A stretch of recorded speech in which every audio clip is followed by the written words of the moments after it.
تخلیق آدم کو اپنے دست قدرت سے فرما رہا ہے، اور حضرت آدم علیہ السلام کو پیدا کرنے کے بعد خود رب فرما رہا ہے کہ لقد خلقنا الانسان فی احسن تقویم، کہ میں نے کائنات میں جتنی مخلوقات پیدا کی ہیں ان تمام میں سے سب سے حسین صورت میں نے انسان کو عطا فرمائی، اور پھر اللہ تعالیٰ نے انسان کے اوپر کرم اور فضل فرمائے ہیں۔ تو یہاں تک ہم پہنچے تھے کہ حضرت آدم علیہ السلام کے جسم کے اندر روح پھونکی گئی۔ کیا کیا گیا؟ اور وہ روح بھی اللہ تعالیٰ کی جانب سے پھونکی گئی۔ یہ روح جو تھی یہ اللہ کا نور تھا، اور یہ اس روح کو جب حضرت آدم علیہ السلام کو اللہ نے حکم دیا روح کو کہ آدم کے جسم میں داخل ہو جا، کیونکہ جسم کثیف تھا اور مٹی تھی، مٹی کی تاثیر اس جسم کے اوپر ظاہر تھی، اس میں اندھیرے بھی تھے، اس میں اجالے بھی تھے، اس میں سردی بھی تھی، اس میں گرمی بھی تھی، اس میں تاثیر بھی تھی، اس میں ہر طرح کے جو وہ اثرات پائے جاتے تھے۔ تو روح کو جسم آدم میں داخل ہوتے ہوئے خوف لاحق ہوا، جو روح رک گئی۔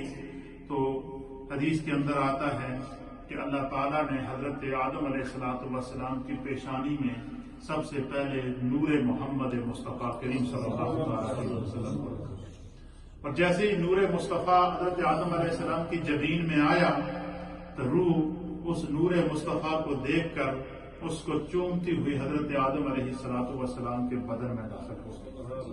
حضرت آدم علیہ السلام کے بدن میں جب روح داخل ہوئی تو اس پورے قصے کو میں نے آپ کی خدمت میں پیش کر دیا کہ جب آدم علیہ السلام اللہ کی بارگاہ سے حکم ہوا کہ اب جاؤ فرشتوں کو سلام کرو، تو سب سے پہلے آدم علیہ السلام نے فرشتوں کو کیا کیا؟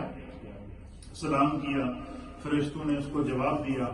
پھر اللہ تعالیٰ نے حدیث کے اندر آتا نبی پاک نے فرمایا کہ پھر اللہ تعالیٰ نے حضرت آدم علیہ السلام کو فرمایا کہ یہ جو سلام جو تم نے فرشتوں کو کیا ہے یہ تیرا اور تیری اولاد کا سلام ہے، ہمیشہ جب بھی کسی سے ملو تو یہ سلام کرو۔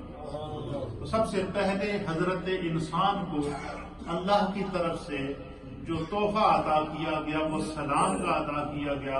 اس لیے حضور علیہ السلام نے فرمایا کہ جو بندہ سلام، جب تم اپنے کسی بھی مسلمان بھائی کو دیکھو، کسی بھی مسلمان کو دیکھو تو کیا کرو؟ حضور نے فرمایا کہ اس سلام میں پیر کرو۔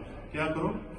سرکار نے فرمایا کہ جو ایک دفعہ السلام علیکم ورحمۃ اللہ وبرکاتہ کہتا ہے اللہ تعالیٰ اسے 30 نیکیاں اور ایک روایت کے مطابق 40 نیکیاں عطا فرماتے ہیں۔ سرکار دو عالم صلی اللہ علیہ وسلم نے فرمایا کہ جو سلام میں پہل کرتا ہے اللہ تعالیٰ اس کے اجر میں زیادہ اضافہ کرتا ہے بنسبت اس کے کہ جو سلام کا جواب دیتا ہے۔ تو اس لیے جو ہے وہ یہ سلام جو انسان کی طرف سے سلامتی کا پیغام ہے، عظمت کا پیغام ہے۔ اس کے بعد اللہ تعالیٰ نے حضرت آدم نبینا علیہ السلام کو جو ہے وہ قرآن اس منظر کو بیان فرماتا ہے کہ وَعَلَّمَ آدَمَ الْأَسْمَاءَ كُلَّهَا۔ اب چونکہ فرشتوں نے یہ کہا تھا، جب اللہ تعالیٰ نے فرشتوں سے پوچھا تھا کہ وَإِذْ قَالَ رَبُّكَ لِلْمَلَائِكَةِ إِنِّي جَاعِلٌ فِي الْأَرْضِ خَلِيفَةً، کہ میں زمین پر اپنا نائب بنانا چاہتا ہوں، تو فرشتوں نے کہا کہ رب کریم یہ دنیا میں فساد پھیلائے گا اور خون ریزی کرے گا، ہم تیری تسبیح کرنے کے لیے کافی ہیں۔ تب اللہ تعالیٰ نے چاہا کہ میں فرشتوں کے اوپر آدم کی برتری ظاہر کروں تاکہ فرشتوں کو پتہ چلے کہ خدا کے ہر کام کے اندر حکمت ہے۔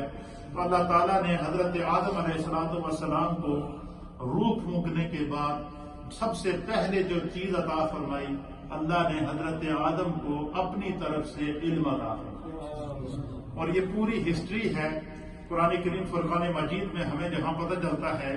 قرآن ہمیں ایک اشارہ سورہ بقرہ کی آیت نمبر 31 کے اندر دیتا ہے کہ حضرت آدم کو اللہ نے علم عطا فرمایا۔